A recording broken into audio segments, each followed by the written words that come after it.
విచిత్రం ఛానల్లోకి శ్రోతలందరికీ స్వాగతం. ఇవాల్టి మన ఛానల్లోని కథ వరహాల మూట. ఇది జాతక కథ. ఇక కథలోకి వెళ్దాం. బ్రహ్మదత్తుడు కాశీరాజ్యాన్ని పరిపాలించే కాలంలో బోధిసత్వుడు ఒక భూస్వామికి కుమారుడిగా జన్మించాడు. అతను పెరిగి పెద్దవాడవుతున్న కాలంలో ఆ కుటుంబం మరింత సంపన్నమైంది. అతడికి ఒక తమ్ముడు కూడా ఉన్నాడు. కొంతకాలానికి భూస్వామి కాలధర్మం చెందాడు.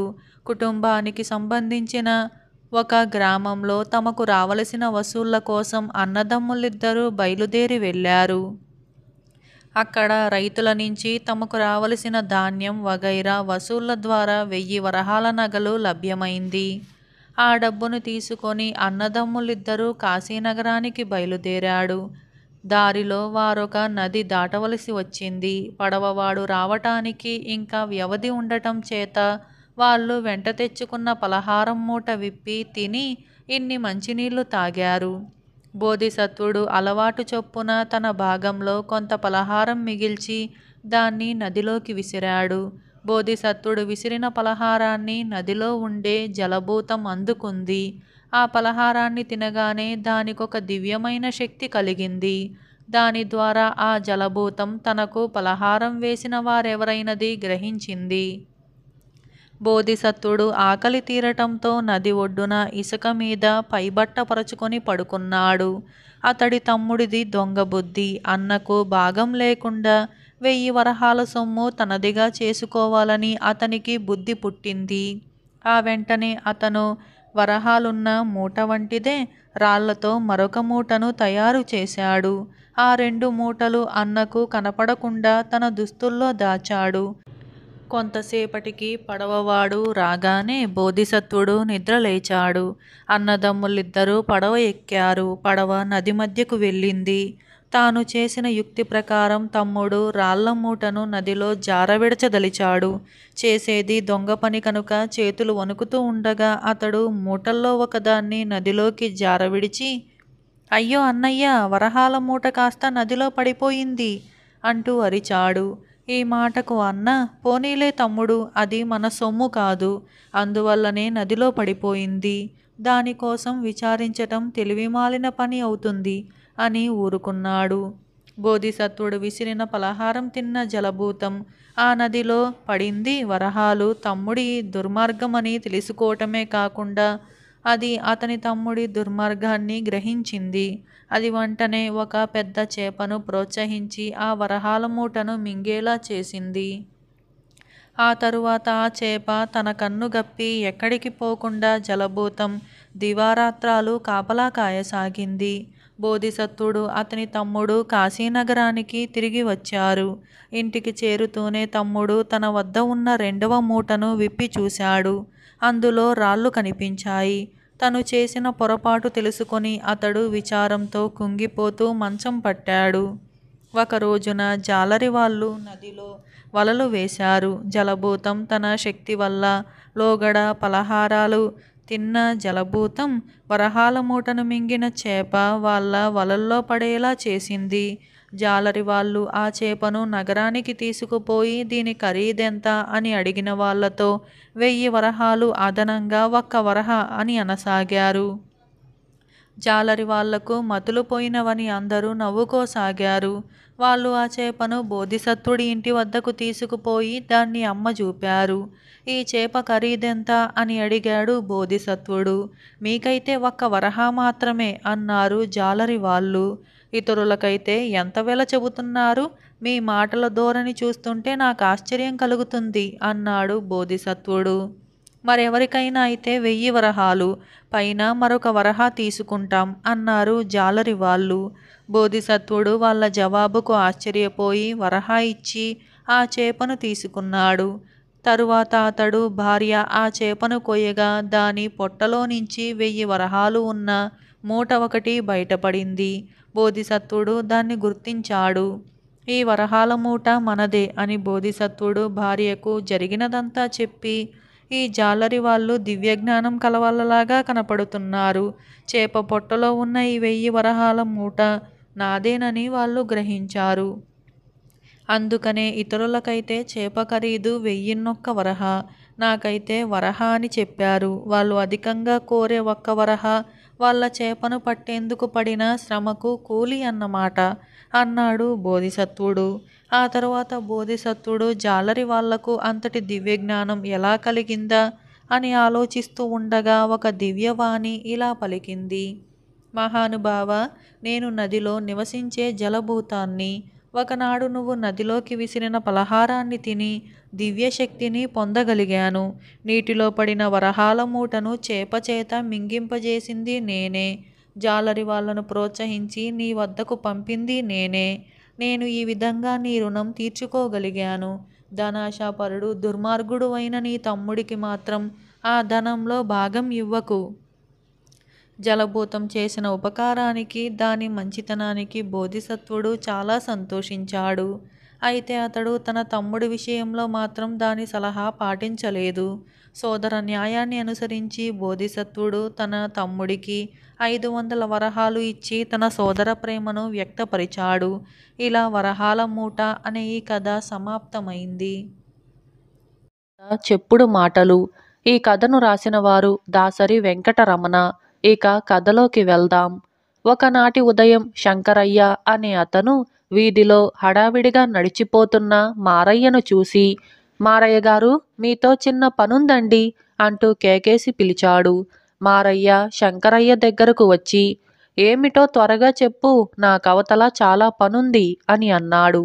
మరేం లేదండి, శివాలయం వీధిలో ఉండే చంద్రయ్య ఎలాంటివాడు అని అడిగాడు శివయ్య. ఆ ప్రశ్నకు మారయ్య క్షణం ఆశ్చర్యపోయి తరువాత తేరుకొని, ఎందుకు అని ప్రశ్నించాడు. అతను నన్ను కొంత డబ్బు బదులుగా అడిగాడండి. నేను ఊరికి కొత్తవాణ్ణి. అతనెలాంటివాడో నాకు బొత్తిగా తెలియదు. ముందు జాగ్రత్తగా మీలాంటి వారిని అడిగిన తరువాత డబ్బిస్తే మంచిదని చంద్రయ్యను 2 రోజుల తరువాత కలవమని చెప్పాను అన్నాడు శంకరయ్య. అది విని మారయ్య లోలోపల నవ్వుకున్నాడు. శంకరయ్యది అమాయకత్వమో లేక అతి జాగ్రత్తో అర్థం కాలేదతనికి.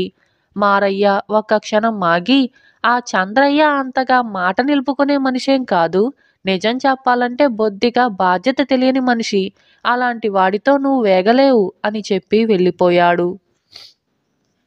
శంకరయ్య ఉన్న ఊరు నదీ ముంపులో కొట్టుకుపోగా వచ్చిన నష్టపరిహారంతో ఈ ఊరు వచ్చి భూములు కొని స్థిరపడినవాడు. అందుకే చంద్రయ్య డబ్బు అడగ్గానే ఎందుకైనా మంచిదని, అతను ఎలాంటివాడని మారయ్యకు వాకబు చేశాడు. 2 రోజుల తరువాత చంద్రయ్య శంకరయ్య ఇంటికి వచ్చి డబ్బు అడిగాడు. శంకరయ్య తన వద్ద డబ్బు సర్దుబాటు కాలేదని అబద్ధం ఆడేశాడు. చంద్రయ్య శంకరయ్యను బ్రతిమాలుతూ, నేనెంత డబ్బవసరంలో ఉన్నానో ఆ దేవుడికే తెలియాలి. నా భార్య ఆరోగ్యం బాగోలేదు. పట్నం తీసుకుపోయి మంచి వైద్యుడికి చూపించమని ఇరుగు పొరుగు సలహా ఇస్తున్నారు. నేనెంత నమ్మకస్తున్నో విశ్వాసపాత్రున్నో ఊరంతా ఎరిగిందే. ఒక్క నెల రోజుల్లో మీ డబ్బు పువ్వుల్లో పెట్టి మరీ తెచ్చిస్తాను. మీ మేలు ఈ జన్మకు మరువను. దయచేసి లేదనకండి అంటూ నమ్మబలికాడు. శంకరయ్య కొంతసేపటికి కాస్త మెత్తబడి, సరే చూస్తాను, రేపు కనబడు అని అన్నాడు. చంద్రయ్య వెళ్ళిపోగానే శంకరయ్య పనిగట్టుకొని ఇంట్లోంచి బయటికి వచ్చి వీధి అవతల ఉన్న శివాలయం కేసి నడిచాడు. ఆ సమయంలో ఆలయ పూజారి వీర బసవలింగాచారి నదిలో స్నానం చేసి మంత్రపుష్పం చదువుతూ ఆలయం కేసి వస్తున్నాడు. శంకరయ్య ఆయనకు నమస్కరించి ఆయనతో పాటు నడుస్తూ తనకెదురైన సమస్యను క్లుప్తంగా వివరించి, అయ్యా, చంద్రయ్య చాలా డబ్బవసరంలో ఉన్నట్టే కనపడుతుంది. నేనతనికి సహాయపడదామని అనుకుంటున్నాను. చంద్రయ్యను గురించి మీ అభిప్రాయం ఏమిటి? ఈ విషయం ఊళ్ళో పెద్ద మనిషైన మారయ్య గారిని అడిగితే చంద్రయ్య అంతా నమ్మదగిన మనిషి కాదని చెబుతున్నాడు అని అన్నాడు. ఈ సంగతంతా వింటూనే పూజారి ఆగిపోయి శంకరయ్య కేసి సూటిగా చూస్తూ, చెప్పుడు మాటలు వినకు, చెడిపోతావు అని ముందుగా సాగిపోయాడు. శంకరయ్య ఆలోచిస్తూ ఇంటికి తిరిగి వచ్చి మర్నాడు చంద్రయ్య అడిగిన డబ్బుని ఇచ్చి పంపేశాడు. 4-5 నెలలు గడిచాయి. చంద్రయ్య జాడలేదు. అతనే డబ్బు తెచ్చిస్తాడని ఎదురుచూసిన శంకరయ్య విసిగిపోయి చంద్రయ్య ఇంటికి వెళ్ళి డబ్బడిగాడు. చంద్రయ్య శంకరయ్యను చూసి ఏమాత్రమూ తొణక్కుండా, నీ డబ్బు ఎక్కడికి పోదు, ఇస్తాలే. ఈ మధ్య బొత్తిగా చేతిలో డబ్బు ఆడటం లేదు. డబ్బు రాగానే కబురు చేస్తాను, వచ్చి తీసుకుపోండి అని అన్నాడు. శంకరయ్య ఓపిగ్గా మరో 2 నెలలు చూశాడు. లాభం లేకపోయింది. ఎప్పుడైనా చంద్రయ్య వీధిలో ఎదురుపడినా ఏమాత్రమూ పరిచయం లేని మనిషిలాగా దాటిపోయేవాడే కాని పలకరించేవాడు కాదు. ఇది పని కాదని ఒకనాడు శంకరయ్య శివాలయం పూజారి దగ్గరకు వెళ్ళి చంద్రయ్య డబ్బు ఎగవేయ చూస్తున్న సంగతి వివరంగా చెప్పి, ఏమనుకోకండి, ఇదంతా తమ చలువే. మీ మాట నమ్మి నేను మోసపోయాను అన్నాడు ఎంతో బాధగా. పూజారి ఇందుకు ఆశ్చర్యపోయి, ఏమిటి నా మాట? మధ్యలో నేనేం చేశాను అని అన్నాడు. ఏం చేయలేదంటారా? చంద్రయ్య గురించి మారయ్య అలా అంటున్నాడు. మీ అభిప్రాయం ఏమిటి అని మిమ్మల్ని అడిగితే చెప్పుడు మాటలు వినకు, చెడిపోతావు అని సెలవిస్తిరి. మర్యాదస్తులు, లోకం తీరెరిగినవారు అని మీ మాట మీద గౌరవం ఉంచి మారయ్య అబద్ధం చెబుతున్నాడని భావించి చంద్రయ్యకు డబ్బిచ్చి మోసపోయాను అన్నాడు శంకరయ్య. ఇందుకు పూజారి చిన్నగా నవ్వి, నేను ఆ రోజు సూత్రప్రాయంగా చెప్పిన విషయం నువ్వు సరిగ్గా అర్థం చేసుకోలేదు. నేను చెప్పినా మారయ్య చెప్పినా అంటే చెప్పుడు మాటలు విని అభిప్రాయం ఏర్పరుచుకోవటం కానీ మార్చుకోవటం కానీ చెయ్యకూడదని నేను సూచన ఇచ్చాను. ఇక ఒక మనిషి ఎలాంటివాడు అన్న విషయాన్ని అతడితో కలిగిన పరిచయం ద్వారా నీకై నువ్వు గ్రహించాలి తప్ప అందుకోసం ఇతరుల మాటల మీద ఆధారపడటం ఎంత అవివేకం అని అన్నాడు. పూజారి మాటల్లోని అంతరార్థం అప్పటికి అర్థమైంది శంకరయ్యకు. అతడు పూజారి దగ్గర సెలవు తీసుకొని చంద్రయ్య నుంచి డబ్బు ఏ విధంగా వసూలు చెయ్యాలా అని ఆలోచిస్తూ ఇంటిదారి పట్టాడు. ఇలా చెప్పుడు మాటలు అనే ఈ కథ సమాప్తమైంది. అలాగే మరొక కథ పగటి దయ్యం. ఇక కథలోకి వెళ్దాం. పూర్వం బాగ్దాదులో అబ్దుల్లా అనే గొప్ప ధనవంతుడు ఉండేవాడు. అతడు దయ్యాల కథలంటే చెవి కోసుకునేవాడు. రోజు ఒక్క దయ్యం కథ అయినా వింటే కాని అతనికి నిద్ర పట్టేదే కాదు. దయ్యం కథలు చెప్పేవారికి విలువైన బహుమతులు ఇవ్వబడతాయని నగరంలో చాటింపు వేయించాడు. బహుమతులను ఆశించి చాలామంది అబ్దుల్లా దగ్గరకు దయ్యాల కథలు చెబుదామని వచ్చేవారు. అయితే కథల మధ్యలో అతడు తనకా కథ నచ్చలేదని మరింత వింతగా ఉండే కథ చెప్పమని వాళ్ళను వేధించేవాడు. ఎవరైనా తనకలాంటి వింత కథలేవి రావని వెళ్ళిపోయే ప్రయత్నం చేస్తే అబ్దుల్లా పిచ్చి కోపంతో, ఒరేయ్ పనికి మాలిన వెధవ, కథలు చెప్పటం చేతకాని వాడివి నా దగ్గరకెందుకొచ్చావు అంటూ కొరడాతో చావు దెబ్బలు కొట్టేవాడు. అందువల్ల అబ్దుల్లాకు రోజురోజుకు దయ్యాల కథలు చెప్పేవాళ్ళు కరువైపోయారు. ఇదిలా ఉండగా ఒకనాడు అబ్దుల్లా మధ్యాహ్న భోజనం చేసి కాస్త కునుకు తీద్దామనుకుంటూ ఉండగా నౌకర్లు ఒకణ్ణి తీసుకొచ్చి అతడి ముందు నిలబెట్టారు. వాడి దుస్తులు బాగా మాసిపోయి ఉన్నాయి. జుట్టు జడలు కట్టి ఉంది. మనిషి ఎండుకట్టెలాగా బక్కచిక్కి ఉన్నాడు. అబ్దుల్లా వాణ్ణి నఖశిఖ పర్యంతం ఒకసారి పరీక్షగా చూసి, నిన్ను చూస్తేనే దయ్యంలా ఉన్నావు, పైగా మట్టి వాసన, నువ్వు నాకేం వింత దయ్యం కథ చెప్పగలవు అని అన్నాడు. అయ్యా, నా పేరు హమీద్. నా భార్యకు కూడా మీలాగే దయ్యాల కథలు వినటం సరదా. ఒక రాత్రి వేళ తప్పనిసరై దానికి ఒక భయంకరమైన దయ్యం కథ చెప్పాను. కథ పూర్తవగానే నా భార్య గుండాగి చచ్చిపోయింది. తెల్లవారగానే దాన్ని పాతిపెట్టి ఇంటికి వచ్చి జరిగిన దానికి దుఃఖిస్తూ కూర్చున్నాను. అంతలో నా ముందు ఒక మెరుపు మెరిసింది. ఆ మరుక్షణం నా భార్య ప్రత్యక్షమైంది. గోరీలోంచి ఎలా లేచి వచ్చిందా అని నేను ఎంతో ఆశ్చర్యపోయాను. నేను ఆశ్చర్యం నుంచి తేరుకునే లోపలే నా భార్య మీరు వద్దన్న దయ్యం కథ చెప్పమని హఠం చేసినందుకు నాకు తగిన శాస్తి జరిగింది. మీకు దూరమైపోయాను, నన్ను క్షమించండి అని అన్నది. హమీద్ ఇంకా ఏదో చెప్పబోయేంతలో ఆగు, ఇందులో విచిత్రమేముంది అన్నాడు అబ్దుల్లా. దయ్యం పట్టపగలు కనిపించటం విచిత్రం కాదంటారా అన్నాడు హమీద్. అబ్దుల్లా ఒకసారి తన పొడవాటి గడ్డంలో వేళ్లు దూర్చి ఆలోచిస్తూ, విచిత్రమే అనుకో, అయినా నువ్వు చెప్పింది నమ్మను, దయ్యాలు పగలు కనిపించవు అన్నాడు అబ్దుల్లా. ఎందుకు కనిపించవు? నేను నెల క్రిందట మీరిస్తానన్న బహుమతిని ఆశించి దయ్యాల కథ చెప్పటానికి వచ్చాను. నా కథ బాగోలేదంటూ కొరడాతో నన్ను చావు దెబ్బలు కొట్టారు. వారం పాటు మంచాన పడి తరువాత సమాధి అయ్యాను అంటూ హమీద్ తన తల తీసి 2 చేతులతో పట్టుకొని బంతిలాగా ఎగరేశాడు. అది చూసి అబ్దుల్లా కీచుమంటూ పెద్దగా అరిచి దబీమంటూ నేల మీద పడ్డాడు. ఆ తరువాత ఎవరైనా దయ్యాల మాట చెబితే కసురుకునేవాడు. అతడికి దయ్యాల కథల పిచ్చి ఎలా కుదిరిందో ఎవరికీ తెలియదు.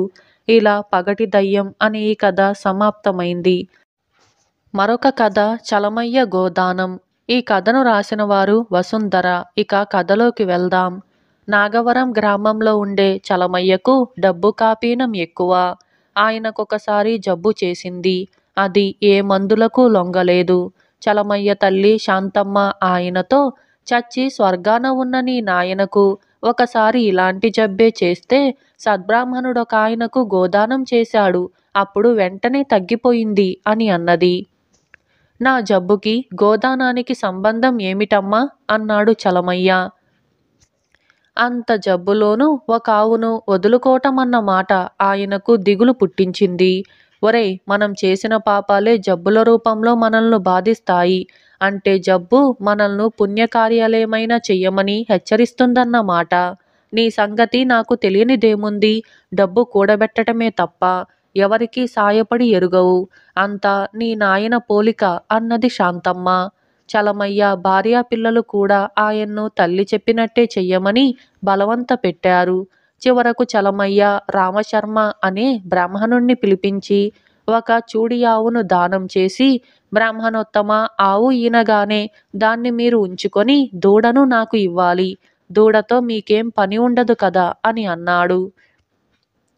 రామశర్మ అందుకు కంగారు పడి, అయ్యా, తల్లిని బిడ్డను వేరు చేయటం మహాపాపం కదా అని అన్నాడు. గో న్యాయం వేరు, మానవ న్యాయం వేరు. మీరనే న్యాయం మానవులకే కాని పశువులకు వర్తించదు. అయినా దూడను మీరు వెంటనే నాకివ్వాల్సిన అవసరం లేదు. దానికి తల్లి అవసరం తీరాకనే అని చెప్పాడు చలమయ్య. రామశర్మ సరేనని ఆవును తోలుకుపోయాడు. ఆ మర్నాటికి చలమయ్య జబ్బుని చేత్తో తీసేసినట్టుగా మాయమైపోయింది. కొద్ది రోజుల తరువాత చలమయ్య ఎప్పటి మనిషైపోయాడు. కొన్నాళ్లకు చలమయ్య దానం చేసిన ఆవు ఈనింది. దానికొక కోడెదూడ పుట్టింది. ఈ సంగతి తెలిసినప్పటి నుంచి చలమయ్య మనసులో లేదు. ఆవు తనది కాకపోయినా దూడ తనదే కాబట్టి దాన్ని చూడాలన్న వంకతో రోజుకొకసారైనా ఆయన రామవర్మ ఇంటికి వెళ్ళి ఆవును చూసుకొని వస్తూ ఉండేవాడు. ఈ విధంగా వారం రోజులు గడిచాయి. ఒక రోజున చలమయ్య ఉండబట్టలేక రామశర్మను, బ్రాహ్మణోత్తమ, ఆవు పాలు సక్రమంగా ఇస్తుందా అని అడిగాడు. అయ్యా, ఇది దేవతాంశగల ఆవు. రోజుకు 4 షేర్ల పాలిస్తుంది అని అన్నాడు రామశర్మ. స్వతహాగా రామశర్మ మొహమాటస్తుడు. ఆయన చలమయ్యను సంతోషపెట్టాలనుకొని ఆవు ఇస్తున్న దానికి 2 షేర్లు ఎక్కువ చెప్పాడు. ఇది వింటూనే చలమయ్యకు గుండె ఆగినట్టయింది. తనకున్న ఆవుల్లో ఏ ఒకటి అన్ని పాలివ్వదు. బ్రాహ్మణోత్తమ ఆవు అంత ఎక్కువగా పాలిస్తుందంటే అవి ఏమంత రుచిగా ఉండవనుకుంటాను అన్నాడు చలమయ్య. రామశర్మ పాలు రుచిగా లేదంటే చలమయ్యకు కొంత తృప్తి ఉండేది. అలా కానప్పుడు చాలామంది ఆవును దానం పేరుతో పోగొట్టుకున్నానన్న బాధ చలమయ్యను వదలదు.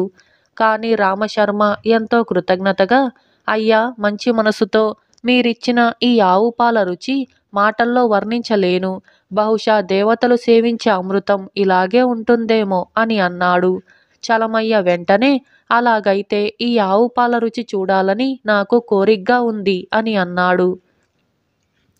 రామశర్మ అప్పటికప్పుడు ఆయనకు ఒక లోటాలో వేడి పాలు తెప్పించి ఇచ్చాడు. చలమయ్య ఆ పాలు తాగాడు. చాలా బావున్నాయి. చలమయ్య దిగులుతో ఇంటికి వెళ్ళిపోయాడు. ఆ రాత్రంతా ఆయనకు నిద్ర పట్టలేదు. మర్నాటి ఉదయం నిద్రలేస్తూనే ఆయన రామశర్మకు కబురు పెట్టి, బ్రాహ్మణోత్తమ, నేనొక రకమైన అనారోగ్యంతో బాధపడుతున్నాను. నిన్న మీ ఇంట ఆవు పాలు తాగగానే ఎంతో గుణం కనపడింది. నిజంగానే ఆ ఆవులో దేవతాంశ ఉన్నదని అనిపిస్తోంది. ఆ పాలలో అమృతమున్న లక్షణాలు కనిపిస్తున్నాయి. మీరది ప్రతిదినము 4 షేర్ల పాలిస్తుందని అన్నారు కాబట్టి అందులో 2 షేర్ల పాలు నాకివ్వగోరతాను. నా ఆరోగ్యం బాగయ్యే వరకు మాత్రమే ఇలా ఇవ్వండి అని చెప్పాడు. ఇది విని రామశర్మ గుండెల్లో రాయి పడినట్టయింది. కాని ఆయన ఏమీ అనలేక చలమయ్యతో సరేనని చెప్పి ఇంటికి వెళ్ళిపోయాడు. శాంతమ్మ కొడుకుని మందలిస్తూ, గోవును దానం చేసి దాని పాలు తీసుకుంటే పుణ్యం దక్కదురా అని అన్నది. పుణ్యం దక్కకపోతే నా జబ్బు తిరిగి రావాలి కదా. అలా జరగలేదు కాబట్టి నన్నే పాపము అంటలేదు. వచ్చిన పుణ్యం పోనూ లేదు అన్నాడు చలమయ్య. ఆ రోజు నుంచి రామశర్మ ఆవుని తాను పోషిస్తూ అది ఇచ్చిన పాలన్నీ చలమయ్యకు పంపిస్తూ వచ్చాడు. ఇలా కొంతకాలం జరిగేసరికి చలమయ్యకు మళ్ళీ జబ్బు తిరగబెట్టింది. ఆయన హడలిపోయి వెంటనే రామశర్మ దగ్గర నుంచి పాలు తీసుకోవటం మానేశాడు. అయినప్పటికీ ఆయన జబ్బు తగ్గలేదు. వైద్యుడు వచ్చి ఆయన్ను మందలిస్తున్నాడు. కానీ ఆ మందులు ఏమాత్రమూ పనిచేయటం లేదు. రామశర్మ నుంచి పాలు తీసుకోవటం మానేశాను కాబట్టి నాకు గోదానం చేసిన పుణ్యం దక్కాలి. అయినా నా జబ్బెందుకు తగ్గటం లేదు అని మదనపడ్డాడు చలమయ్య. ఒకనాడు చలమయ్య ఇంటి ముందు సాధువొకడు నిలబడి, ఇంట్లో పాపముంది నివారించుకోండి అని కేకపెట్టాడు. ఇది విని శాంతమ్మ సాధువును లోపలికి పిలిచి కొడుకును చూపించింది. సాధువు చలమయ్యను పరీక్షగా చూసి, నీకు గోదానం చేసిన పుణ్యం రాలేదు, పైగా పాలు దొంగతనం చేసిన పాపం చుట్టుకుంది అని అన్నాడు. చలమయ్య దీనంగా, స్వామి అలా ఎందుకు జరిగింది? ఇందులో ఉన్న రహస్యమేంటి? నేను దానం చేసిన ఆవు ఇచ్చే పాలతో సద్బ్రాహ్మణుడైన రామశర్మ సుఖిస్తున్నాడు కదా అని అన్నాడు. అప్పుడు అందుకు సాధువు, ఓయి, నీ వంటి డబ్బు కాపిన జీవులకు నిదర్శనాలు ఆ భగవంతుడే చూపుతుంటాడు. గోదానం చేసిన పుణ్యం తక్షణమే సంజీవనిలాగా పనిచేసి నీ జబ్బు తగ్గిపోయింది. నీ నిదర్శనం కారణంగా నీవు బుద్ధిగలవాడివైతే దానం చేయటం వల్ల పుణ్యం వస్తుందన్న నమ్మకం కలగాలి. కానీ అలా జరగలేదు. జబ్బు తగ్గగానే వంచనా బుద్ధితో ఆవు పాలను రామశర్మ నుంచి హరించటం మొదలుపెట్టావు. జబ్బు తిరగబెట్టింది. ఇది తగ్గితే మళ్ళీ పాలడుగుతావని రామశర్మ భయపడుతున్నాడు. ఆ సద్బ్రాహ్మణుడి భయమే నీకు జబ్బు తగ్గకుండా చేస్తుంది అని చెప్పాడు. అయితే ఇప్పుడు నేనేం చేయాలి స్వామి అని అడిగాడు చలమయ్య విలవిల్లాడిపోతూ. పాల దొంగతనం మహాపాపం. ఆ పాపం నిన్నంటింది. దాని నుంచి విముక్తుడి కావటానికి నువ్వు మరొక గోదానం చెయ్యాలి. అది ఒక పుణ్యాత్ముడికి అన్నాడు సాధువు. అలాగే ఆ గోదానమేదో మీకే చేస్తాను అన్నాడు చలమయ్య. నేనెవరికీ దాన ధర్మాలు చేయలేదు. అందువల్ల నేను పుణ్యాత్ముండని అనిపించుకోను అన్నాడు సాధువు. అలా అయితే ఆ పుణ్యాత్ముడెవరో తమరే సెలవివ్వండి స్వామి అన్నాడు చలమయ్య. ఈ గ్రామంలో ఇప్పుడందరిలోకి రామశర్మ పుణ్యాత్ముడు. ఆయనకు పాలను దానం చేసిన పుణ్యం వచ్చింది అన్నాడు సాధువు. ఇది విని చలమయ్య తెల్లబోయాడు. సాధువు అందుకు నవ్వి, నువ్వు గోదానం చేసినప్పుడు ఆ దానం పట్టినవాడు పాలెవరికైనా దానం చేస్తే ఆ పుణ్యం కూడా నీకే దక్కేది. కానీ రామశర్మ నీకు పాలివ్వటం వల్ల నీకు పాల దొంగతనం పాపం ఆయనకు దానం చేసిన పుణ్యం దక్కాయి. ఇంత చేదు అనుభవం తర్వాతనైనా నీ డబ్బు కాపీనం వదిలిపెట్టు అని సలహా ఇచ్చాడు. చలమయ్య సాధువు చెప్పినట్టే చేసి సంతానంతో సహా 2 ఆవులు రామశర్మవేనని హామీ ఇచ్చి తన తప్పుకి క్షమించమని అన్నాడు. ఆ తరువాత చలమయ్య జబ్బు తగ్గిపోయింది. ఆయన మనస్ఫూర్తిగా దానధర్మాలు చేస్తూ సుఖంగా జీవించాడు. ఇలా చలమయ్య గోదానం అనే ఈ కథ సమాప్తమైంది. అభూత కల్పనలు. ఇక కథలోకి వెళ్దాం. ఒక గ్రామంలో 4 కుర్రవాళ్ళు ఉండేవారు. వారు ఎప్పుడూ ఏవో విడ్డూరాలు కల్పించి మాట్లాడుతూ ఉండేవారు. ఒకనాడు గ్రామం చివర ఉండే సత్రానికి పొరుగురి వాడొకడు రావటం వాళ్ళు చూశారు. ఆ మనిషి మంచి బట్టలు కట్టుకొని ఉన్నాడు. ఆ బట్టలు కాజేయాలని 4 కోతల రాయుళ్లకు కోరిక కలిగింది. అందుకోసం వాళ్ళు సత్రానికి వెళ్ళి పొరుగురివాణ్ణి పలకరించి అది ఇది మాట్లాడారు. చివరకు కోతల రాయుళ్లలో ఒకడు, ఒక చిన్న పందెం వేసుకుందాం. ఒక్కొక్కడు తనకు కలిగిన వింత అనుభవాన్ని చెప్పాలి.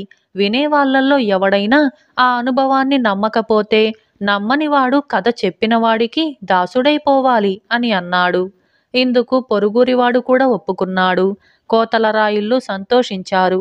ఎందుకంటే వాళ్ళు చెప్పే కథలు ఎవరికీ నమ్మశక్యంగా ఉండవు. పొరుగురివాడు తప్పక దొరికిపోతాడు అని కోతలరాయుళ్ళ నమ్మకం. మొదటివాడు తన కథను ఇలా చెప్పాడు. మా అమ్మ నన్ను కడుపుతో ఉండి మా ఇంటికెదురుగా ఉన్న నేరేడు చెట్టు పళ్ళు తినాలని ఉన్నదని చెప్పి మా నాన్నతో అంది. అంత ఎత్తు చెట్టు తాను ఎక్కలేనని మా నాన్న అన్నాడు. మా అన్నలనడిగితే వాళ్ళు అలాగే చెప్పారు.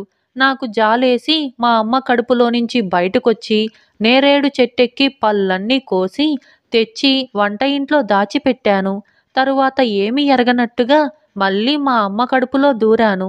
తరువాత మా అమ్మ తనకు కావలసినన్ని తిని మిగతావి ఊరంతా పంచిపెట్టి అప్పటికి మిగిలిన పళ్ళు ఇంటి ముందు పారేస్తే అవి ఇల్లంతా ఎత్తుగుట్టు అవి వీధిలో నుంచి ఇల్లు కనపడకుండా అయిపోయింది అని చెప్పాడు. ఈ కథ చెప్పి కోతలరాయుడు పొరుగురివాడికేసి చూశాడు. పొరుగురివాడు తను కథ నమ్మినట్టుగా తల ఆడించాడు. మిగిలిన ముగ్గురు కోతలరాయుళ్ళు తలలు ఆడించారు. అప్పుడు రెండవ కోతలరాయుడు ఈ విధంగా కథ చెప్పాడు. నేను వారం రోజుల వయసువాణ్ణయి ఉండగా అడవికి షికారుకు వెళ్ళాను. అక్కడ ఒక చింత చెట్టు కనిపించింది.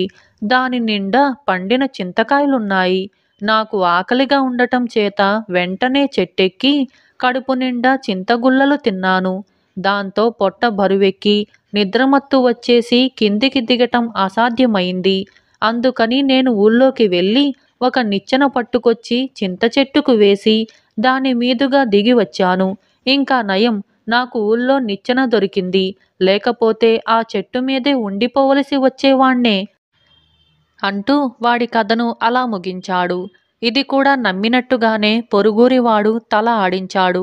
మిగిలిన ముగ్గురు కోతలరాయుళ్ళు తలలు ఆడించారు. అప్పుడు మూడవ కోతలరాయుడు ఈ విధంగా కథ చెప్పాడు. నేను మాంచి కుర్ర వయసులో ఒకనాడు కుందేలు లాంటిది కనిపిస్తే దాని వెంట పడ్డాను. అది కాస్త ఒక పొదలో దూరింది. దాని వెనుకగా నేను కూడా పొదలో దూరి చూశాను కదా, అదొక పెద్ద పులి.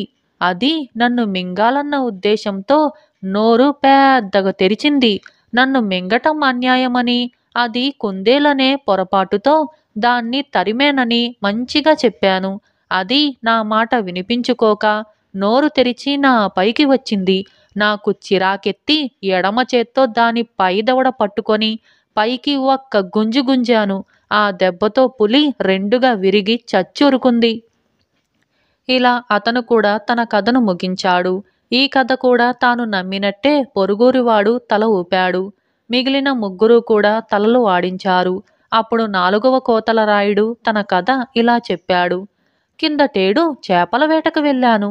ఒక్క చేప కూడా దొరికింది కాదు. మిగిలిన పెద్ద వాళ్ళనడిగితే తమకు కూడా చేప అన్నది చిక్కలేదని అన్నారు. అలాగైతే నది అడుగున ఏదో జరుగుతూ ఉండుంటుంది. అదేమిటో చూద్దామని నేను నా పడవలో నుంచి నీటిలోకి దూకాను. నది అడుగున కొండంత చేప ఒకటి ఉంది. ఇతర చేపలన్నింటినీ తినేస్తుంది. ఒక్క గుద్దుతో ఆ పెద్ద చేపను చంపేశాను. ఆకలి దహించుకుపోతూ ఉండటం వల్ల నేను అక్కడే నిప్పు రాజేసి ఆ చేపను కాల్చేసి దాన్ని శాంతం మింగేశాను. తరువాత నీటిపైకి వచ్చి నా పడవలో ఎక్కి ఇల్లు చేరుకున్నాను. ఈ కథ కూడా నమ్మినట్టుగానే పొరుగురువాడు తల ఆడించాడు. మిగిలిన ముగ్గురు కూడా విధిగా తలలు ఆడించారు. ఇప్పుడు పొరుగురివాడికి కథ చెప్పే వంతు వచ్చింది. వాడు ఇలా చెప్పాడు. హా, కొంతకాలం కిందట నాకొక పత్తి తోట ఉండేది. అందులో ఒక పత్తి చెట్టు మరీ పెద్దగా పెరిగింది. ఎర్రగా ఉండేది. మొదట్లో దానికొక ఆకు కానీ కొమ్మ కానీ లేదు. తరువాత అది 4 కొమ్మలు వేసింది. ఒక్కొక్క కొమ్మకు ఒక్కొక్క కాయ కాసింది. 4 కాయలు కోసి పగలదీసి చూసేసరికి 4 నుంచి 4 యువకులు బయటికి వచ్చారు. వారు నా పొలంలో కాసిన కాయల్లో వాళ్ళు కనుక 4 నాకు బానిసలే. వాళ్ళ చేత పొలంలో పనులన్నీ చేయించాను. వట్టి సోమరిపోతులు కావటం చేత కొద్ది వారాలు పనిచేసి వారు పారిపోయారు. వారిని వెతుకుతూ బయలుదేరి చివరకు ఇక్కడ వాళ్ళని పట్టుకున్నాను. మీరే ఆ 4. నా వెంట నా పొలానికి వచ్చేయండి అని అన్నాడు. ఈ కథ విని నలుగురు కోతలరాయుళ్ళు తలలు దించేసుకున్నారు. వాళ్లకు పెద్ద చిక్కే వచ్చింది. కథ నిజమని ఒప్పుకుంటే తాము ఆ పొరుగురివాడి బానిసలని ఒప్పుకోవాలి. కథ అబద్ధమంటే పందెం ప్రకారం అతడికి దాసులు కావాలి. సత్రంలో ఉన్న ఇతరులు కోతలరాయుళ్లను ఆ కథ నిజమో అబద్ధమో చెప్పరేం అని అడిగారు. కాని వారు ఏ సమాధానమూ చెప్పక మూగవాళ్లలాగా చూస్తూ ఊరుకున్నారు. సరే, మీ ఒంటి మీద ఉన్న బట్టలు నాకిచ్చేయండి, నేను మీకు స్వేచ్ఛ ఇస్తాను అని పొరుగురివాడు వాళ్ళ బట్టలు పుచ్చుకొని ఆ ఊరు విడిచి తన దారిన వెళ్ళిపోయాడు. ఇలా అభూత కల్పనలు అనే ఈ కథ సమాప్తమైంది. కథ సాంబయ్య కథ. సాంబయ్యకు కథలు చెప్పటం అంటే చాలా సరదా. ఆయన మనవడు రాజుకు ఆటలంటేనే ఆసక్తి. పొద్దస్తమానం ఆటలేమిటిరా అని సాంబయ్య తిట్టినా సరే వాడు బయటికి పారిపోయి ఆడుకోవాలనే చూసేవాడు. ఒక్కొక్కసారి సాంబయ్య మనవడిని గట్టిగా పట్టుకొని కూర్చోబెట్టి కథలు చెబుతూ ఉండేవాడు. ఆయన కాస్త పట్టు సడలిస్తే చాలు వాడు అక్కడి నుంచి పారిపోయేవాడు. మనవడికి కథలంటే ఆసక్తి కలిగించేందుకు సాంబయ్య ఎన్నో ప్రయత్నాలు చేశాడు. వాడి కోసం ఆయన తన వద్ద మిఠాయిలు, ఇతర తినుబండారాలు దాచి ఉంచేవాడు. రాజు మాత్రం సాంబయ్య కథ పేరు చెబితే చాలు హడలిపోయి అక్కడి నుంచి పారిపోయేవాడు. సాంబయ్యకు మనవడి బాధ ఏమిటో అర్థం కాక ఇంట్లో భార్యను, కొడుకును, కోడలిని నేను కథలు చెబుతుంటే విసుగ్గా కాని ఉంటుందా అని వాళ్లకు విడివిడిగా కథలు చెప్పేవాడు. పెద్దవాళ్లకు కథలు వినిపించాలని ఉండదు కదా, అయినా వాళ్ళు మొహమాటానికి నీ కథలకేం కళ్ళకు కట్టినట్టు చెబుతావు, మాకే వినాలనిపిస్తుంది, ఆ రాజు వెధవకు ఎందుకు నచ్చవో ఏమో అనేవారు. సాంబయ్య అది అలుసుగా తీసుకొని అయితే మీరైనా నా కథలు వినండి, మీ పనులకు ఇబ్బంది లేకుండా నేను కథలు చెబుతాను అని అనేవాడు. ఆ విధంగా ఆయన ఒత్తులు చేసుకుంటున్నప్పుడు భార్యకు, వంట చేస్తున్నప్పుడు కోడలికి, పెరట్లో కూరగాయ పాదులకు నీళ్లు పోస్తున్నప్పుడు కొడుకుకు కథలు చెబుతూ ఉండేవాడు. వాళ్ళకిది చాలా విసుగ్గా ఉండేది. ఈ చిక్కు నుంచి బయటపడేటందుకు వాళ్ళు రాజును పట్టుకొని సాంబయ్యకు అప్పగించి కథల బారి నుంచి మెల్లగా తప్పించుకునేవాళ్ళు. ఇలా కొన్నాళ్ళు జరిగాక రాజు తాతయ్యతో మాట్లాడి ఒక సంధి ఒప్పందానికి వచ్చాడు. దాని ప్రకారం వాడు తాత దగ్గర నుంచి రోజుకు ఒకే ఒక్క కథ మాత్రం వింటాడు. ఈ కథ అయిపోగానే తాత వాడిని ఆడుకునేటందుకు వదిలిపెట్టాలి. సాంబయ్య ఇందుకు ఒప్పుకున్నప్పటికీ తన తెలివితేటలతో మనవణ్ణి మోసం చేసేవాడు. ఒక్కొక్కసారి చాలా పెద్ద కథ చెప్పేవాడు. అది ఎప్పటికీ ముగింపుకు రాక రాజుకు ఏడుపు కూడా వచ్చేది. మరొకసారి 4-5 చిన్న కథలను ఒకదాని తరువాత ఒకటి కలుపుకుంటూ పోయి ఒకే కథలా చెప్పేవాడు. అందువల్ల రాజు ఆడుకునేటందుకు వెళ్ళాలంటే తాతయ్య చెప్పే కథ పూర్తిగా వినవలసి వచ్చేది. ఇలా ఉండగా ఆ ఊరికొక కొత్త కుర్రాడు వచ్చాడు. రాజుకు వాడు చాలా నచ్చాడు. కానీ రాజు రోజూ వాడితో ఆడుకునేటందుకు ఆలస్యంగా వెళ్ళేవాడు. కాస్త పెందలాడే రాకూడదా, ఎక్కువసేపు ఆడుకోవచ్చు అన్నాడా కొత్త కుర్రాడు. అప్పుడు రాజు వాడికి తన తాత కథల బాధ చెప్పుకున్నాడు. ఏమిటి, మీ తాత కథలు చెబుతాడా? కథలంటే నాకు చాలా ఇష్టం అన్నాడు కొత్త కుర్రాడు. అయితే నువ్వు వెళ్ళి మా తాత దగ్గర కథలు వినకూడదు, నేను మరెవరితోనైనా ఆడుకుంటాను అన్నాడు రాజు ఆశగా. అలాగే చేస్తాను, మా ఇంట్లో ఎవరినడిగినా కథలు చెప్పరు అన్నాడు కొత్త కుర్రాడు.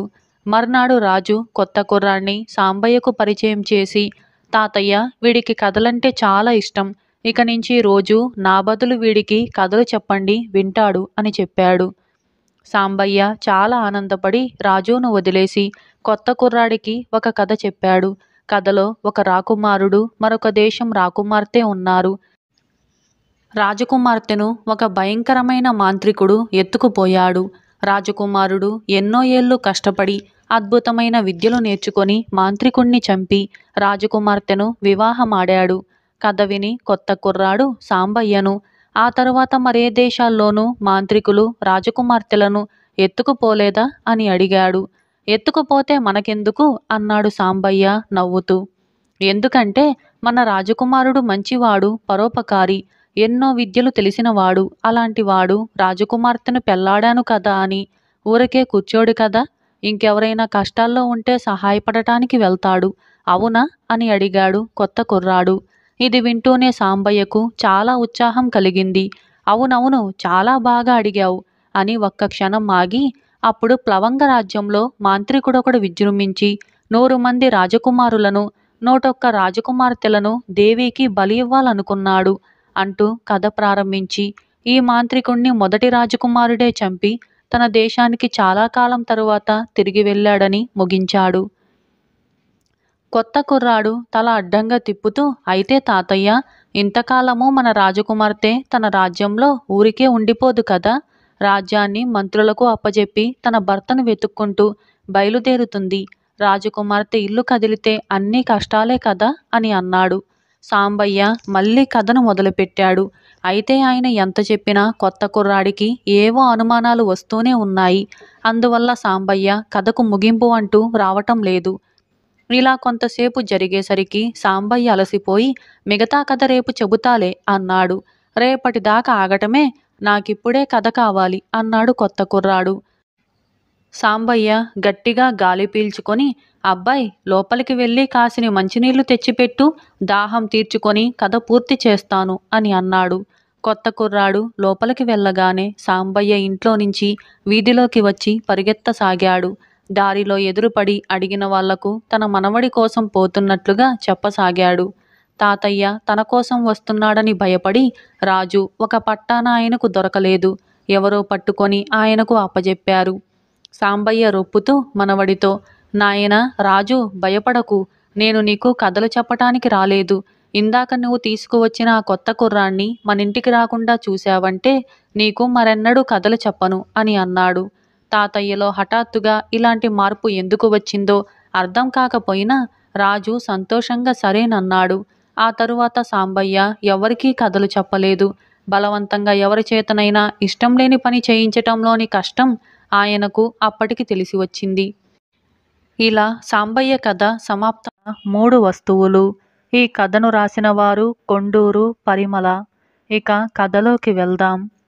సోమేంద్రుడు అనే పండితుడు ఒక నదీ తీరాన చెట్టు చేమలతో ప్రశాంతంగా ఉండే ప్రదేశంలో ఒక గురుకులం నడుపుతూ ఉండేవాడు. గురుకులంలో చాలామంది విద్యార్థులు ఉండేవారు. వారిలో రాధారమణుడు అనే విద్యార్థిపై ఆయనకు ప్రత్యేక ఆదరణ ఉండేది. గ్రహణ శక్తిలో, సత్ప్రవర్తనలో, తెలివితేటల్లో మిగతా విద్యార్థులెవరూ రాధారమణుడికి సాటి వచ్చేవారు కాదు. రాధారమణుడు ఎప్పుడూ కాని తోటి విద్యార్థులతో వ్యర్థమైన వాద ప్రతివాదాలకు దిగేవాడు కాదు. గురువు బోధించేది శ్రద్ధగా వినేవాడు. సాయం సమయాలను నదీ తీరాన ఏకాంతంగా కూర్చొని పుస్తక పఠనంలో గడుపుతూ ఉండేవాడు. రామభద్రుడు, కృష్ణ దీక్షితుడు అనే విద్యార్థులిద్దరికీ రాధారమణుడంటే ఎంతో అసూయగా ఉండేది. తమ గురువు అతడి పట్ల కనబరిచే ఆప్యాయత, ఆదరణ వాళ్లకు చెప్పరాని చికాకు కలిగిస్తూ ఉండేది. ఒకనాడు సోమేంద్రుడు విద్యార్థులకు పాఠాలు చెప్పటం ముగించి ఒక చెట్టు కింద విశ్రమించి ఉండగా వాళ్ళిద్దరూ ఆయన్ను సమీపించి, గురుదేవా, విద్యార్థుల్లో తెలివితేటలు, మంచి నడవడిక గలవారి పట్ల తమకు ఎంతో ఆదరాభిమానాలున్న సంగతి అందరికీ తెలుసు. కానీ రాధారమణుడి పట్ల తమరు కనబరిచే ప్రత్యేక ఆదరణ మా అందరికీ ఆశ్చర్యం కలిగిస్తుంది అని అన్నారు. అందుకు సోమేంద్రుడు చిరునవ్వు నవ్వి, గురుకులంలోని విద్యార్థులందరూ నాకు ప్రేమ పాత్రులే, అందులో సందేహం లేదు. అయితే రాధారమణుడు వేద, శాస్త్ర, ఇతిహాసాల గురించిన విషయాల్లో మీ అందరికన్నా దిట్ట. అంతేకాక అతడిలో మీకన్నా లౌకిక జ్ఞానము, తార్కిక దృష్టి ఎక్కువ అని అన్నాడు. క్షమించండి గురుదేవా, మీరనే దానికి రుజువేమిటి అన్నారు రామభద్రుడు, కృష్ణ దీక్షితుడును. అయితే మీ ఇద్దరికీ ఇప్పుడు ఒక కథ చెబుతాను. ఈ కథలో ఉన్న సమస్యకు చక్కని పరిష్కార మార్గం చూపగలవాడు, మీలో అందరికన్నా మేధాశక్తి కలవాడు, మీ తోటి విద్యార్థులందరినీ ఒకచోట సమావేశపరచండి అన్నాడు సోమేంద్రుడు. విద్యార్థులందరూ ఒక చెట్టు నీడలో సమావేశమయ్యారు. సోమేంద్రుడు వారికొక కథ చెప్పాడు. సూర్యనగర రాజ్యానికి పూర్ణచంద్రుడనేవాడు చిన్నతనంలోనే రాజయ్యాడు. అతడికి తల్లి, పెళ్ళిడుకొచ్చిన చెల్లెలు, భార్య ఉన్నారు. ఆ ముగ్గురిపైన అతడికి చాలా ప్రేమ. ఒకనాడు అతడి వద్దకు ఒక యోగి వచ్చి, ఒక గుళిక, ఒక హారము, ఒక పుష్పము ఇచ్చి, రాజా, వీటిని నీపై ప్రేమగల వారికి ఇవ్వు. ఈ గుళిక మింగిన వారికి ఎప్పుడూ గాని ఏ విచారమూ కలగవు. వాళ్ళు క్షేమంగా ఉంటారు. ఈ హారాన్ని ధరించిన వారి వల్ల నీకు చాలా మంచి కలుగుతుంది. ఈ పుష్పం తలలో పెట్టుకున్న వారి అందం రెట్టింపవుతుంది అని చెప్పి ఆశీర్వదించి వెళ్ళిపోయాడు. తనకు ప్రేమపాత్రులు ముగ్గురున్నారు. యోగి ఇచ్చిన వస్తువులు సరిగ్గా మూడున్నాయి. అందులో ఒకటి తనకు కాదు. దీన్ని ఎవరెవరికివ్వాలో రాజుకి తెలియలేదు. సోమేంద్రుడు ఈ కథ చెప్పి విద్యార్థులతో, రాజుకు ఎదురైన సమస్య ఏమిటో విన్నారు కదా, మీరే అతడి సమస్యకు పరిష్కార మార్గం చెప్పండి అని అన్నాడు. రామభద్రుడు కృష్ణదీక్షితుడితో పాటు అక్కడ సమావేశమైన మిగిలిన విద్యార్థులు కూడా రాజు ఆ 3 వస్తువుల్లో దేన్ని ఎవరికివ్వాలో తృప్తికరంగా చెప్పలేకపోయారు. అప్పుడు రాధారమణుడు లేచి నిలబడి ఇలా చెప్పాడు. రాజు తల్లి వితంతువు. ఆమె చీకు చింత లేకుండా క్షేమంగా ఉంటే రాజుకు ఎంతో సంతోషకారణమవుతుంది. కనుక గుళికను ఆయన తన తల్లికివ్వాలి. భార్య వల్ల జీవితాంతం మంచి జరిగితే అతడి దాంపత్య జీవితం సుఖంగా గడుస్తుంది. కనుక రాజు హారాన్ని భార్యకివ్వాలి. యోగి ఇచ్చిన పుష్పాన్ని తలలో పెట్టుకున్న వారి అందం రెట్టింపవుతుంది కనుక ఆ పుష్పాన్ని రాజు పెళ్ళిడుకొచ్చిన తన చెల్లెలికివ్వాలి. ఆ విధంగా ఆమెకు మంచి వరుడితో తేలిగ్గా వివాహం జరుగుతుంది అని అన్నాడు. రాధారమణుడు చెప్పిన పరిష్కార మార్గం సోమేంద్రుడితో పాటు విద్యార్థులందరికీ సరైనదిగా తోచింది. వాళ్ళు ఆనందంతో హర్షధ్వానాలు చేశారు. ఆనాటి వరకు రాధారమణుడి పట్ల అసూయతో ఉన్న రామభద్రుడు, కృష్ణదీక్షితుడు అతన్ని ఎంతగానో అభినందించారు. ఇలా 3 వస్తువులు అనే ఈ కథ సమాప్తమైంది. అలాగే మరొక కథ చిదంబరం రహస్యం. ఇక కథలోకి వెళ్దాం. ఒక ఊళ్ళో చిదంబరం అనే సాహుకారు ఉండేవాడు. అతడు పరమ లోభి. కానీ అతని భార్యకు దాన ధర్మాలంటే ఆసక్తి. ఒకప్పుడు పండక్కి గ్రామస్తులందరూ చందా వేసుకొని హరిదాసు గారి చేత కాలక్షేపం చేయించటానికి ఏర్పాటు చేసుకున్నారు. చిదంబరం ఒక్క పైసా అయినా ఇవ్వక, నాకిలాంటి డబ్బు దండగ పనులు ఇష్టం లేదు, నాకీ కాలక్షేపాలేవీ అక్కర్లేదు అని ఖచ్చితంగా చెప్పేశాడు. ఆ క్షణం నుంచి భార్యాభర్తల మధ్య కలహం ప్రారంభమైంది. డబ్బివ్వకపోతే పోయే, ముక్తి మార్గం తెలుసుకోవటానికి ముచ్చటగా 3 ముక్కలు విని రాకూడదా అని భార్య పట్టుబట్టింది. ఇల్లాలి పోరు పడలేక సరేలెమ్మని చిదంబరం 3 మాటలు వినటానికి ఒప్పుకున్నాడు. ఆ రాత్రి కాలక్షేపానికి పెద్ద మర్రి చెట్టు కింద పందిళ్లలో ఏర్పాట్లు జరిగాయి. జనం కిటకిటలాడుతున్నారు. చిదంబరం కూడా వచ్చి ఒక పక్క కూర్చున్నాడు. హరిదాసు గారు పూలమాల వేసుకొని కాళ్ళ గజ్జెలు కట్టుకుంటూ ఉండగా గ్రామాధికారి సభ వైపు తిరిగి, పిల్లలంతా వచ్చినట్టేనా, ఇంకెవరైనా రావాలా అని అడిగాడు. ఓహో, ఇది దాసుగారు చెప్పే మొట్టమొదటి మాట కామాలు. వినవలసిన 3 మాటల్లోనూ అప్పుడే ఒకటి వినేశాను అనుకున్నాడు చిదంబరం. అంతలోనే చోటు చాలక జనం కొంతమంది నించొని కూర్చున్న వాళ్ళకి అడ్డంగా ఉన్నారు. గ్రామాధికారి మళ్ళీ లేచి కూర్చోండి కూర్చోండి అంటూ వాళ్లను గట్టిగా హెచ్చరించాడు. అదే 2వ మాట కామాలు అనుకున్నాడు చిదంబరం. జనం విపరీతంగా రావటం వల్ల స్థలం లేక కొంతమంది వచ్చిన దారినే మళ్ళీ పోవలసి వచ్చింది. అప్పుడు గ్రామాధికారి, వెళ్ళకండి వెళ్ళకండి, దాసుగారు వచ్చేస్తున్నారు అని మళ్ళీ జనానికి నచ్చజెప్పాడు. ఇది విని చిదంబరం, సరే, నేను వినవలసిన 3 మాటలు పూర్తయ్యాయి అనుకొని ఇంటికొచ్చేసి హాయిగా నిద్రపోయాడు. ఈ సంగతి తెలియక ఎంత చెప్పినా తన మాట భర్త చెవికెక్కలేదు కదా అని కోపం కొద్దీ చిదంబరం భార్య పిల్లల్ని వెంటబెట్టుకొని కాలక్షేపానికి వెళ్ళిపోయింది. ఆ సందట్లో ఆమె ఇంటి తలుపు వేయటం మరిచిపోయింది. ఇదంతా కనిపెట్టి చూస్తున్న దొంగలు ఆమె వెళ్ళిపోగానే ఇంట్లో చొరబడ్డారు. మెల్లిగా అడుగులో అడుగు వేసుకుంటూ గదిలోకి వెళ్ళేసరికి చిదంబరం, పెద్దలంతా వచ్చినట్టేనా, ఇంకెవరైనా రావాలా అని పలకరించాడు. దొంగలు అదిరిపడ్డారు. ఇంటి యజమాని మేలుకొనే ఉన్నాడని తెలుసుకొని ఎక్కడి వాళ్ళక్కడే చతికిలబడ్డారు. అప్పుడు చిదంబరం, కూర్చోండి కూర్చోండి అని గ్రామాధికారి చేసిన హెచ్చరిక పలవరించాడు. అరే, మనం కూర్చోవటం కూడా ఈయనకెలా తెలిసింది, మనల్ని చూసే ఉంటాడు అని అనుకొని ఒక్కొక్కళ్ళే లేచి వెళ్ళిపోవటానికి సిద్ధపడ్డారు. అంతలోనే నిద్రపోతున్న చిదంబరం మళ్ళీ, వెళ్ళకండి వెళ్ళకండి, దాసుగారు వచ్చేస్తున్నారు అని పలవరించాడు. యజమాని తమను తరుముకు వస్తున్నాడని భయపడి వెనక్కి తిరిగి చూడకుండా దొంగలు కాలిసత్తువ కొద్దీ పరిగెత్తారు. ఇలా చిదంబరం రహస్యం అనే ఈ కథ సమాప్తమైంది. ప్రాప్తం. ఈ కథను రాసిన వారు ఎం కామేశ్వరరావు. ఇక కథలోకి వెళ్దాం. రాజయ్య కోమటి గుమ్మస్తా. అతనికి కొత్తగా పెళ్లి అయింది. ఒకరోజు అతను నిద్ర మేల్కొని కళ్ళు తెరవగానే పెరట్లో పూలు కోసుకొని లోపలికి వస్తున్న అతని భార్య కనిపించింది. నిద్రలేస్తూనే నీ ముఖం చూశాను, ఈరోజు ఎలా ఉంటుందో చూడాలి అని అన్నాడు రాజయ్య. ఆమె అందుకు నవ్వి, నిద్రలేవగానే నా మొహం చూసిన వాళ్లకు తప్పకుండా మంచే జరుగుతుంది. అందుకే మా నాన్న నిద్రలేచాక నన్ను తన ఎదుటికి పిలిచి మరీ కళ్ళు తెరిచేవాడు అని అన్నది.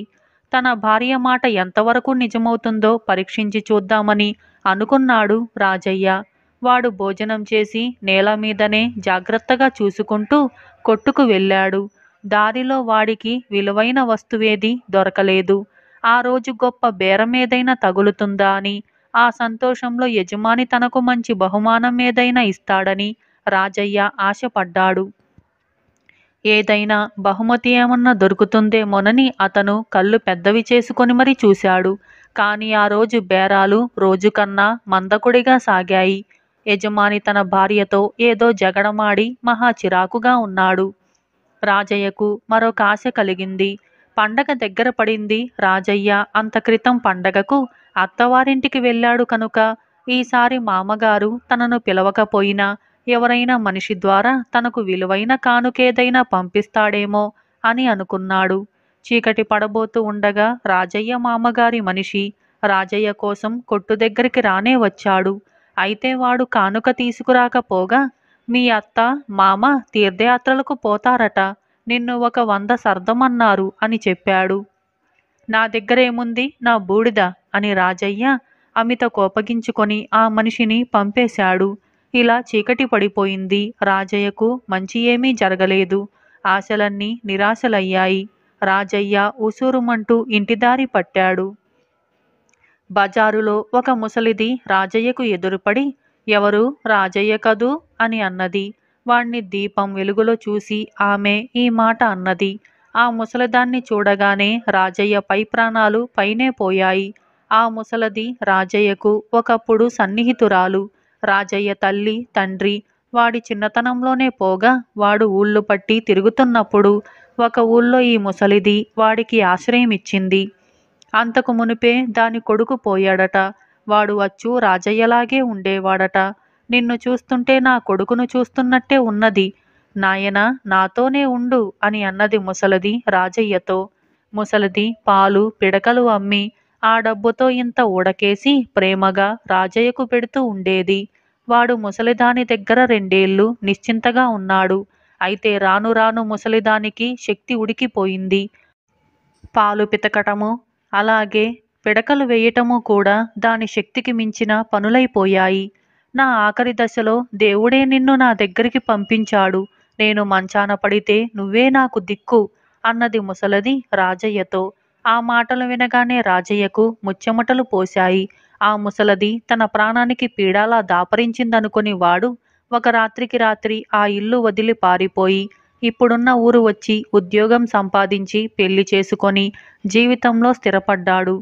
వాడు ముసలిదాన్ని వదిలినా అది వాణ్ణి వదలక మళ్ళీ సంవత్సరానికి ఇలా తారసిల్లింది. అది తన దగ్గర ఉండిపోతానంటుంది కాబోలని భయపడ్డాడు రాజయ్య. బాబూ రాజయ్య, నన్ను గుర్తుపట్టలేదురా? నేను నీ పెంపుడు అవ్వను. చెప్పకుండా చేయకుండా వెళ్ళిపోయావు కదా. నేను ఎంత బాధపడ్డానురా. నీకోసమే వెతుక్కుంటూ బయలుదేరాను. నా అదృష్టం కొద్దీ కనిపించావు. ఇంక ఈ ఘటం ఎంతో కాలం ఉండదు నాయనా అన్నది ముసలది కన్నీళ్లతో. రాజయ్య ఆమె పట్టుకున్న చెయ్యి విడిపించుకుంటూ, ముసలితనంలో నీకు చూపు మందగించింది, మతి కూడా చలించినట్టుంది. అసలు నా పేరు రాజయ్య కాదు. నేను నిన్ను ఎన్నడూ చూడనూ లేదు అని గబగబా ముసలిదాన్ని దాటుకుని వచ్చేశాడు. వాడు ఇంటికి వస్తూనే భార్యతో, నీ మొహం చూసినందుకు మంచి జరగకపోగా ఎప్పుడో నాకు తెలిసిన ముసలిది నా వెంటపడి నా ఇంట తిష్టవేయటానికి ప్రయత్నించింది. దాన్ని వదిలించుకొని కొంప చేరుకునేసరికి ఈ వేళయింది అన్నాడు చిరాకుగా. బాగుందే, ప్రాప్తం లేనప్పుడు నోటిదాకా వచ్చిన కూడు కూడా మట్టి పాలవుతుంది అన్నది రాజయ్య భార్య. ఈ మాట అక్షరాల నిజం. ఎందుకంటే పెరట్లో ముసలిదానికి నిధి దొరికితే ముసలిది పెంచిన ప్రేమ కొద్దీ దాన్ని రాజయ్యకు ఇవ్వాలని ఊళ్ళ మీద వాణ్ణి వెతుక్కుంటూ వస్తే అది ప్రాప్తం లేక రాజయ్య ముసలిదాన్ని కష్టపడి వదిలించుకొని వచ్చేశాడు. ఇలా ప్రాప్తం అనే ఈ కథ సమాప్తమైంది. మరొక కథ ఫలించని వరం. ఇది 25 నాటి చందమామ కథ. ఇక కథలోకి వెళ్దాం. ఒక గ్రామంలో ఇద్దరు స్త్రీలు ఉండేవారు. వారిలో ఒకతి చాలా డబ్బు గలది, దాని పిసినిగొట్టు, చాలా కఠిన హృదయరాలు కూడా. రెండో ఆవిడ చాలా పేదది, కానీ చాలా మంచిది. ఆవిడ హృదయం వెన్నెలాంటిది. ఈ ఇద్దరు స్త్రీలు పక్కపక్క ఇళ్లలోనే ఉండేవాళ్ళు. ఒకనాటి సాయంకాలం ఒక బిచ్చగాడు అటుగా వెళుతూ ధనికురాలి ఇంటి తలుపు తట్టాడు. ఆవిడ తలుపు తీసి బిచ్చగాణ్ణి చూసి దబాల్న మళ్ళీ తలుపు మూసింది. ఇంకో చోట చూసుకో నాయనా అనైనా ఆవిడ నోట రాలేదు. బిచ్చగాడు మరి 2 అడుగులు వేసి పేదరాలి తలుపు తట్టాడు. ఆవిడ తలుపు తీసి బిచ్చగాణ్ణి చూసింది. తనకే కడుపు నిండా తిండి లేకపోయినప్పటికీ ఆవిడ లోపలికి వెళ్ళి ఇంత రొట్టె తెచ్చి బిచ్చగాడికిచ్చి, ఇది తిని కాస్త మజ్జిగ తాగు, పొద్దుగూకుతున్నది, కావాలంటే ఈ రాత్రికి మా పంచలో పడుకోవచ్చు అన్నది ఎంతో ఆదరణగా. బిచ్చగాడు రొట్టె తిని మజ్జిగ తాగి, నేను వెళ్ళాలి తల్లి, నీకే లోటు లేకుండా జరిగిపోతున్నదా అమ్మా అని అడిగాడు. నాకు ఎక్కువగా కావలసిందేమిటి నాయనా, బాగానే జరుగుతున్నది అన్నది పేదరాలు. పుట్టేవారికి పుట్టుకపోదులే అమ్మా, పొద్దున్న ప్రారంభించిన పని పొద్దుగూంకేదాకా ముగించవు, చూస్తూ ఉండు అంటూ బిచ్చగాడు బయలుదేరి తన దారిన తాను వెళ్ళిపోయాడు. వాడు అలా ఎందుకన్నాడో ఆవిడకు అర్థం కాలేదు. ఆవిడ వాడి మాటలను అప్పుడే మరిచిపోయింది కూడా. మర్నాడు ఆమె పక్క మీది నుంచి లేస్తూనే తన వద్ద ఎంత బట్ట మిగిలి ఉన్నది కొలిచి చూద్దామనుకున్నది. ఆ బట్ట ఆవిడ ఉడికిన నూలుతో నేయించి ఉంచినదే. దాన్ని అమ్ముకొని ఆవిడ అవసరానికి ఖర్చు చేసుకుంటూ ఉండేది. ఆవిడ తన పెట్టెలో నుంచి బట్ట చుట్ట తీసి మూరవేసి 1, 2 అని కొలవటం ప్రారంభించింది. ఎన్ని మూరలు కొలిచినా ఇంకా బట్ట వస్తూనే ఉంది. పొద్దున ప్రారంభించిన పని పొద్దుగూకేదాకా ముగించవు, చూస్తూ ఉండు అని బిచ్చగాడన్న మాటకు అర్థమేమిటో ఆమెకు అప్పుడు తెలిసి వచ్చింది. ఆ రోజు సూర్యాస్తమయమయ్యే లోపల ఆవిడ అనేక వేల గజాల బట్టను మూరవేసింది. ఆ విధంగా ఆవిడ కొలిచిన బట్ట ఇంటి నిండా ఇంత ఎత్తున పోగుపడింది. పల్లెటూర్లో ఏ విషయమూ దాగదు. మర్నాడు పొద్దుటికల్లా ఊళ్ళో వాళ్ళు ఈగల మందలాగా వచ్చి పేదరాలి ఇంటి మీద పడి తలా 2 గజాలు, 4 గజాలు బట్ట కొనుక్కుపోయారు. ఈ విధంగా ఊళ్ళో అందరికీ అమ్మినా కూడా పేదరాలికి జీవితాంతం దాకా సరిపడే బట్ట మరికొంత మిగిలింది. పేదరాలిని బిచ్చగాడు ఆశీర్వదించిన సంగతి కూడా ఊరంతా పాకింది. ఈ వార్త వినగానే పొరుగింటావిడ అసూయతో కుళ్ళిపోయింది. అటువంటి అవకాశం చేజేతులా పోగొట్టుకున్నందుకు ఆవిడకు మతి పోయినంత పనైంది. 3 రోజులు గడిచినాక ఒక సాయంకాలం మళ్ళీ ఎవరో ధనికురాలి వాకిలి తలుపు తట్టినట్టుగా చప్పుడయింది. ధనికురాలు హడావిడిగా వెళ్ళి తలుపు తెరిచేసరికల్లా ఎదురుగా దేవుడల్లే ఆ బిచ్చగాడు కనిపించాడు. వచ్చావా నాయనా, రా, లోపలికి రా. ఆ రోజు నీకు ఆతిథ్యం ఇవ్వలేకపోయాను. 1, 2 అన్ని పనులు నేనే చేసుకోవాలాయే. ఆ రోజు ఎంత చిరాకులో ఉన్నానో చెప్పలేను. గొడ్డు కాస్త పలుపు తెంచుకొని పాదులన్నీ పొట్టన పెట్టుకుంది. అందుచేత నీ విషయమే చూడలేకపోయాను అంటూ ధనికురాలు బిచ్చగాడి మీద ఎంతో ఆపేక్షగా మాట్లాడింది. ఇదంతా ఆపేక్షణ అనుకుంటే తప్పు కానే కాదు. పేదరాలికి ఇచ్చిన వరమే బిచ్చగాడు తనకు ఇవ్వాలని ఆవిడ ఆశ. ఆవిడ బిచ్చగాన్ని లోపలికి పిలిచి కూరలతో సహా విందు భోజనం పెట్టింది. పాయసం కూడా వడ్డించింది. వాడు భోజనం ముగించాక, ఈ రాత్రికి ఎక్కడికి పోతావులే నాయనా, ఇక్కడే పడుకో, నా వారు మంచము, మంచి బూరుగు దూది పరుపు వేస్తాను, కప్పుకోవాలంటే మంచి శాలువా కూడా ఇస్తాను అని అన్నది. అయితే బిచ్చగాడు వెళ్ళాలన్నాడు. వెళ్ళేటప్పుడు వాడు, పొద్దున ప్రారంభించిన పని పొద్దుగూకేదాకా ముగించవులే తల్లి అని ఆశీర్వదించి తన దారిన తాను బయటికి వెళ్ళిపోయాడు. ధనికురాలి ఆనందానికి మేరలేదు. ఆ రాత్రి ఆవిడ కంటికి కునుకులేదు. తెల్లవారుతూనే లేచి ఏం చేస్తే ఎక్కువ లాభిస్తుందో ఆమె తేల్చుకోలేకపోయింది. వెన్నె చిలికితే మనుగులకు మనుగులు వెన్నె వస్తుంది. కానీ రోజల్లా చినికితే రెక్కలు రెండూ పాడైపోతాయి. అందువల్ల ఆ పని చేయటం లాభం లేదు. చివరికామెకు ఒక దివ్యమైన ఆలోచన తట్టింది. ఆమె ముఖం ఆనందంతో ప్రకాశించింది. తన చెందుగాయ పెట్టెలో 4 మొహరీలున్నాయి. వాటిని తీసి ఎంచటం ప్రారంభిస్తే సరి. సాయంకాలం దాకా ఎన్నో లక్షల కోట్ల మొహరీలను ఎంచవచ్చు. ఆ తరువాత తనకన్నా భాగ్యవంతులు ప్రపంచంలో ఉండరు. ఈ ఆలోచనతో ఆవిడకు అసలు నిద్ర పట్టలేదు. మనసు పరవశమైపోయి ఆ రోజంతా నిద్రే లేదు. చిట్ట చివరకు కోళ్లు కూశాయి. ధనికురాలు మంచం మీది నుంచి లేచింది. ధనికురాలు అలా మంచం మీది నుంచి లేచి తన చెందుగాయ పెట్టె వద్దకు బయలుదేరింది. ఆమె ఒక అడుగు వేసిందో లేదో ఎక్కడి నుంచో ఒక కందిరీగ వచ్చి మెడ మీద వాలి కుట్టింది. ధనికురాలు దాన్ని కొట్టేలోపుగా అది లేచి పారిపోయింది. ఆవిడ కోపంతో దాన్ని తరమసాగింది. ఇంతలో ఇంకొక కందిరీగ వచ్చి ఆమెను కుట్టింది. బిచ్చగాడి ఆశీర్వచనం అక్షరాలా నిజమైంది. ఆ రోజల్లా ఆమెను కందిరీగలు కుడుతూనే ఉన్నాయి. అలా కందిరీగలు లక్షల సంఖ్యలో పుట్టలు పగిలినట్టుగా వచ్చి ధనికురాలి ఇంటి నిండా ముసిరాయి. ధనికురాలికి మతిపోయింది. ఆమె ఆ కందిరీగల నుంచి తప్పించుకోలేకపోయింది. పొద్దుగూకే లోపల ఈ వార్త గ్రామమంతా వ్యాపించింది. ధనికురాలు సంపాదించుకున్న వరం ఏ విధంగా పరిణమించినది చూడటానికి గ్రామంలో గల స్త్రీలు, పురుషులు, పిల్లలు, వృద్ధులు అందరూ కదిలివచ్చారు. ధనికురాలికి కిందటి రాత్రి గడవటం ఎంత కష్టమైందో ఈ పగలు గడవటం కూడా అంతే కష్టమైంది. చిట్ట చివరకు సూర్యాస్తమయమైంది. కందిరీగలు ఎలా వచ్చాయో అలాగే వెళ్ళిపోయాయి. గ్రామస్తులు కూడా అక్కడి నుంచి వెళ్ళిపోయారు. ఇక గ్రామంలో ఉండటానికి ముఖం చెల్లక ధనికురాలు బండి చేయించుకొని ఆ రాత్రే తన సామానంతా తీసుకొని గ్రామం విడిచి మరొక చోటికి ప్రయాణమై వెళ్ళిపోయింది. ఇలా ఫలించని వరం అని ఈ కథ సమాప్తమైంది. అలాగే మరొక కథ ఏమీ లేదు. ఈ కథను రాసిన వారు కాపుగంటి లక్ష్మీపర్వత వర్ధిని. ఇక కథలోకి వెళ్దాం. ఒక గ్రామంలో రామయ్య అనే నిరుపేదవాడు ఉండేవాడు. అతను రోజు అడవికి పోయి కట్టెలు, పనికి వచ్చే ఇతర వస్తువులు తెచ్చుకొని వాటితో జీవయాత్ర గడుపుతూ ఉండేవాడు. ఒకనాడు రాజయ్య అదృష్టం బాగుండి అడవిలో బోలెడన్ని వస్తువులు దొరికాయి. ఆ రోజు మోపు కాస్త పెద్దదయింది. దాన్ని నెత్తికెత్తుకోవాలంటే ఎవరి సహాయమైనా కావాలి. ఎవరైనా కనిపిస్తారేమోనని రాజయ్య అటూ ఇటూ చూస్తూ ఉంటే సంగరజిత్తు అనేవాడు అటుగా వచ్చాడు. ఈ సంగరజిత్తు పెద్ద పేచీకోరు. అవకాశం దొరికితే చాలు వాడు ప్రతి వాళ్ళ దగ్గర డబ్బు గుంజేవాడు. సంగరజిత్తును చూడగానే రాజయ్య, సమయానికి వచ్చావు, ఈ మోపు కాస్త నా నెత్తికి ఎత్తిపెట్టు అని అన్నాడు. అలాగే ఎత్తుతాను, కానీ నేను సహాయం చేసినందుకు నాకివ్వటానికి నీ దగ్గర ఏముంది అని సంగరజిత్తు రాజయ్యను అడిగాడు.